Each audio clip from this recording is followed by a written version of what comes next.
कैराना विधानसभा में किसी एक गांव में जाकर के अगर भाजपा वाले का कोई प्रोग्राम सैनी गांव में हो गया तो मुझे बता दियो फोन करके कि उस गांव में सैनियों में प्रोग्राम हो रहा है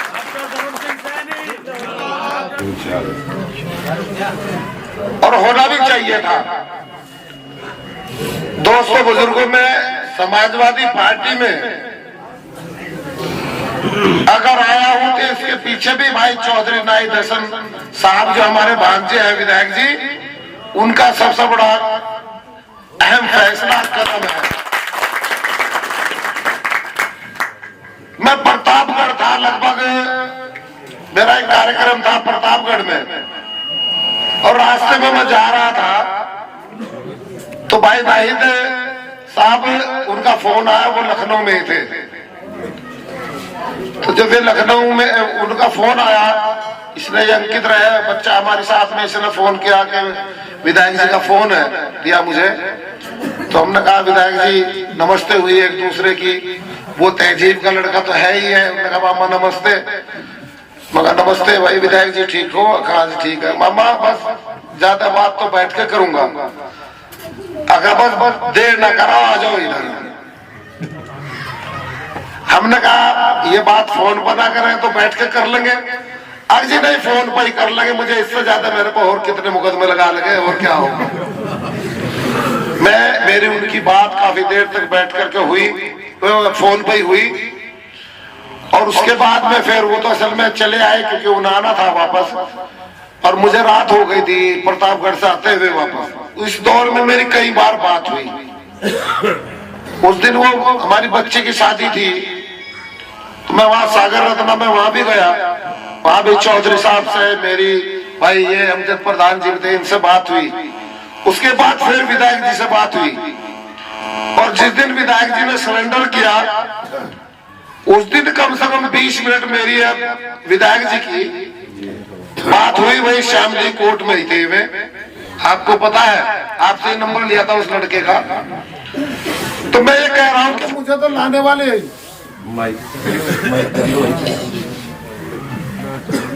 खत्म हो भाई चौधरी नाहिद हसन विधायक जी हैं। वॉल्यूम थोड़ा तो लाने वाले हैं, थोड़ा वॉल्यूम कम कर दो भाई। आप छोड़ना बस, चलेगा जी चलेगा। मुझे लाने वाले माननीय विधायक जी हैं, तो उसका तो और ज्यादा है। फिर हमारी और आपकी बहुत ज्यादा जिम्मेदारी बढ़ जाती है, नहीं बढ़ जाती है विधायक जी के आदेश का पालन करने की। बिल्कुल। और भाई खुदा कसम खा के कह रहा है, ये कह रहे चौधरी साहब जी हमारे से अलग चले गए थे क्यों भाई, वो पसपा बता तब अलग गए थे। मैं पसपा से अलग हुआ तब न मुझे बताओ बुलाया क्या? बताओ ईमानदारी से अगर बुलाते मुझे, भाई मेरा कोई गाहक ही नहीं था उसके अंदर। इन्होंने मुझे नहीं बुलाया, ये साहब सिंह सैनी को लिए फिर थे जब, तो भाई मैं कहाँ जाता? भाई कहीं ना कहीं तो जाना ही पड़ेगा जी। मैं पूरी बात कर लूँ, मुझे भाई मंत्री जी ने बात करो, मुझे कहीं ना कहीं तो जाना ही पड़ता। और गया तो मैंने जैसे प्रधान जी ने कहा, जैसे भाई चौधरी वसीम साहब ने कहा, मैंने उसमें रह करके कभी वो भाषा नहीं बोल ली। एक बयान मेरा कोई रिकॉर्डिंग का, एक कोई कागजी पर अखबार पर लिखा हुआ क्या अखबार भाई, मैंने वो भाषा उनके नहीं बोली क्योंकि मैं उस कैडर का आदमी था ही नहीं। और मैंने जाकर के एक चीज जरूर देखी कि जिस तरह की वो मिट्टी चोपड़ी चीकनी बात करते हैं, वो बात जो है कुछ और है। वहां दलितों का, पिछड़ों का थारे से ज्यादा शोषण होता है। और भाई अब तो हम 3 हो गए इस तरह की लाइन के, हमने इसीलिए इस्तीफा नहीं दिया वहां से। आप बताओ मुझे, बहुत से भाई यूं कहे मुझे, कहने लगे जी फिर इस तरह की घुटन थी वहां तो पहले क्यों नहीं इस्तीफा दिया? मेरी बात सुनो, मैंने इस्तीफे की बात है, मैं आपको बताना चाह रहा हूँ, आपको सबको सुनी होगी आपने। सरकार में रहते हुए किसी मंत्री विधायक ने, ना कोई केंद्र का था ना कोई प्रदेश का था, वो जो 3 काले कानून थे कोई नहीं बोल रहा उनके खिलाफ। मैं बोल रहा था, बोल रहा था नहीं बोल रहा था? अरे मैं सरकार में रह करके मोदी जी और अमित शाह जी के हाँ ऐसे आदमी उनके लाए हुए कानून, उनके खिलाफ रह करके, उनके घर में रह करके, उनकी सरकार में रह करके मैं ये कह रहा है ये गलत है, कानून ये वापस होने चाहिए। तो ये बताओ मैं तुम्हारी लड़ाई वहां भी रह करके लड़ रहा था या नहीं लड़ रहा था? तो इसलिए मेरा कहने का मकसद ये है कि मैं कहीं भी रहा हूँ, किसी भी मजबूरी में रहा हूँ, लेकिन मैं वहां आपकी आवाज वहां भी बुलंद करता था। रही बात अगर मैं वे सारी बातें दोहराऊं तो वे तो डॉक्टर इकराम साहब ने सारी कह दी, सारी बात कह दी। भाई अगर किसी को शौचालय साफ करने में नौकरी ना लेनी हो, किसी को मनरेगा में नौकरी ना लेनी हो उनके हिसाब से, तो वो पकौड़े तोड़ लो, उसे पकौड़े तोड़ने के लिए कहते थे। बात वही है कि 5,000 करोड़ रुपए लगाए एयरपोर्ट बनाने में सरकार के, और 2,500 करोड़ रुपए में उसे प्राइवेट में बेच दिया। सरकारी पैसा लगा करके बढ़ाओ, अब प्राइवेट को बेच दो। और ये जो अनाज वाली बात है ना, आप ये बताओ कि आपको भीख चाहिए या रोजगार चाहिए? भीख से कभी किसी का भला नहीं हो सकता, भीख से केवल पेट भर सकता है, बच्चों की पढ़ाई नहीं कर सकता, बच्चों की शादी नहीं कर सकता, और बीमारी का इलाज नहीं करवा सकता। और अगर रोजगार मिलेगा तो वो पेट भी भरेगा, पढ़ावेगा भी बच्चों को, उनकी शादी भी करेगा। तो आप ये तय कर लो कि आपको ये बहुत खुश हो रहे, वे भी बहुत खुश हो रहे। आपको मालूम है यहाँ के प्रधानमंत्री वीडियो सेक्रेटरी का फोन आया होगा जब रैली होती, चाहे अमित शाह जी की हो और चाहे मुख्यमंत्री योगी जी की हो, ले जाते है नहीं मनरेगा के यहाँ से कहा, मैं कह रहा हूँ जो मजदूर थे, ये प्रधान बैठे हैं सारे, प्रधानों का फोन आवा था लेकर चलने भाई, नहीं तो वो पिछाड़वा जी लगा देंगे थारे खिलाफ। उससे भीड़ होती, नहीं तो भीड़ वाले तो भी गा लिया। और वे जी जिनकी जबरदस्ती भीड़ ले जा भी थे नहीं, वे भी औरतें भी नुकाए में कहने लगे भारत में पछोकड़ो भी ऐसी होगी बंदर जैसी, बसों में बैठी बैठी कभी ब्लॉक पे, कभी जिले में, कभी कमिश्नरी में, और कभी इलाहाबाद, कभी बनारस। हम तो नासगाई को वोट देते हैं, हम तो अखिलेश को वोट देंगे। मैं औरतें भी सारी यूं कह रही है। इसलिए भाइयों, बुजुर्गों, दोस्तों, आपसे ये इल्तिजा करने के लिए आया हूँ कि आपका था, आपका हूँ, चाहे कहीं भी रहा वहां भी आपका था, और इंशाअल्लाह आपका रहूंगा। बस केवल एक काम करना है इस चुनाव में, इस चुनाव में वोट बहुत है आपके पास में, बहुत वोट है। 132 स्तंभ और 60-65 में ले आया। ऐसा सिरा या तार को लूं जहां गिरूंगा लेकर उठूंगा, चाहे मिट्टी लेकर उठूंगा। जब बसपा से आया था बसपा से लेकर आया था, अब वहां गया वहां से लेकर आया। और आ रहा बता रहे भाई, तो 60-65 के बीच में तो मैं लेकर आया हूँ, और 132 स्तंभ हो। लेकिन यहाँ चिपक जियो जी, सुन तो पूरी बात। 60-32 क्या नाम है, 132 और 65 के करीब, 1 के 2 के करीब बैठ रहा पूरा। हम भी खुश, तुम भी खुश हो गए, नहीं खुश कि हमारे से ज्यादा वोट किसी बनी है। 2 में हम केले और 1.5 में सारे 3.5 लाख की विधानसभा।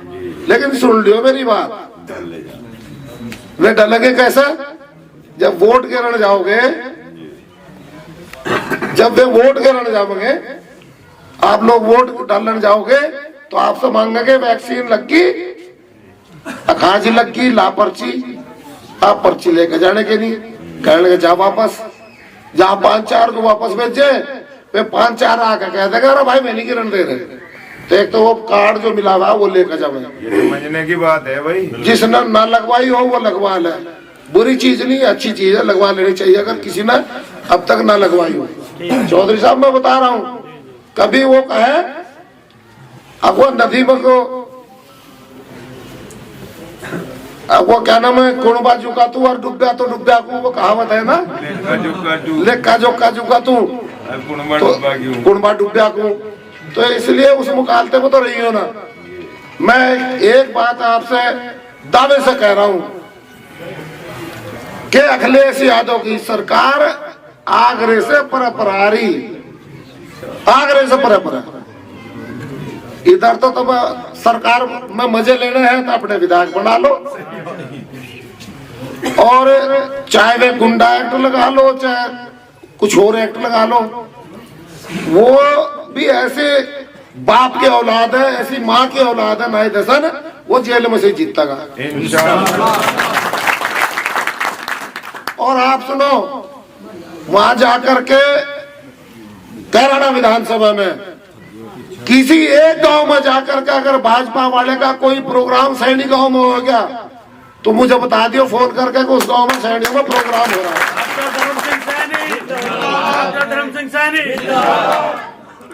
गांव में प्रोग्राम नहीं होने का, वहां प्रोग्राम होगा तो बाजी का होगा, तबस्सुम बेगम का, और किसी का नहीं होने का।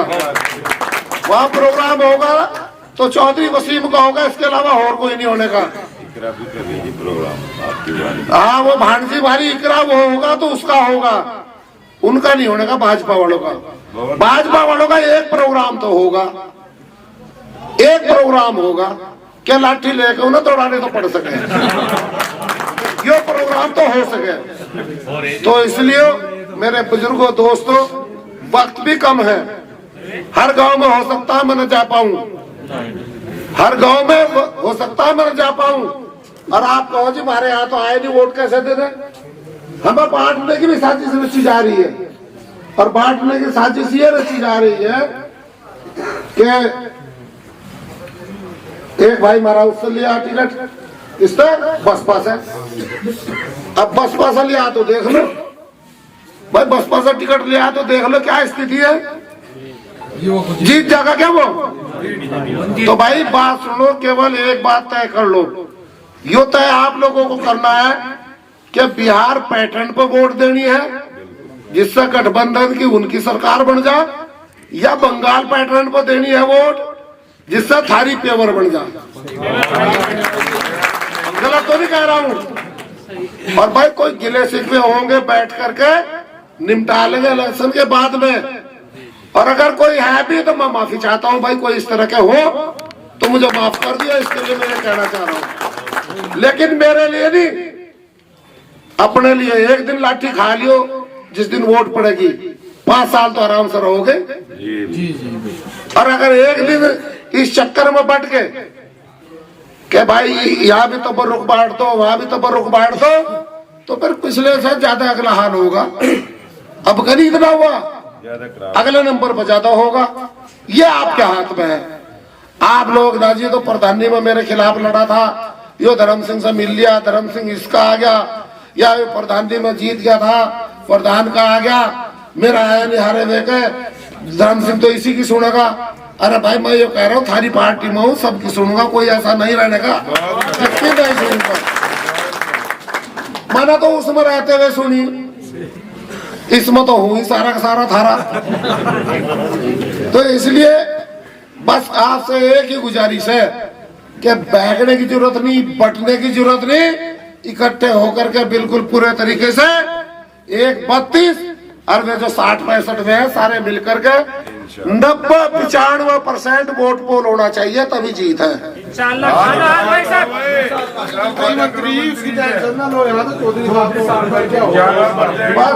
बस वोट पोल सबसे बड़ी बात है, वोट पोल करो और राज करो, वोट पोल % बढ़ाओ और राज करो। केवल यही गुजारिश करना चाहता हूँ। बहुत बहुत शुक्रिया।